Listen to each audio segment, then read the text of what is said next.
আবু সাঈদ খুদরি রাদিয়াল্লাহু আনহু বলেন, নবী সাল্লাল্লাহু আলাইহি সাল্লাম বলতেন, মৃতকে খাটিয়ায় রেখে যখন লোকেরা তাকে উঠিয়ে নেয়, তখন যদি সে সৎ লোক হয়, সৎ আমলকারী হয়, ইমানদার হয়, তাহলে সে বলে, আমাকে তাড়াতাড়ি সম্মুখে নিয়ে চলো, সামনের দিকে নিয়ে চলো। সুবহানাল্লাহ। পক্ষান্তরে যদি সে বক্কার হয়, অসৎ লোক হয়, অসৎ আমলকারী হয়, তাহলে সে তার পরিবার পরিজনকে বলে, ভাই তারা এটা কোথায় নিয়ে যাচ্ছে?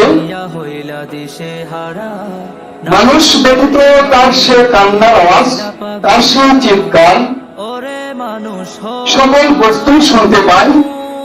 রাসূল সাল্লাল্লাহু আলাইহি সাল্লাম বলেছেন, মানুষ ছাড়া সকল বস্তুই তার সে কান্না শুনতে পায়। রাসূল সাল্লাল্লাহু আলাইহি সাল্লাম বলেছেন, কিন্তু মানুষ যদি তা শুনত তাহলে অজ্ঞান হয়ে যেত। ভাই ও বোনেরা, তাহলে চিন্তা করে দেখুন, মৃত ব্যক্তির কান্নার আওয়াজ যদি আমরা শুনতে পেতাম তাহলে কেমন অবস্থায় না হতো।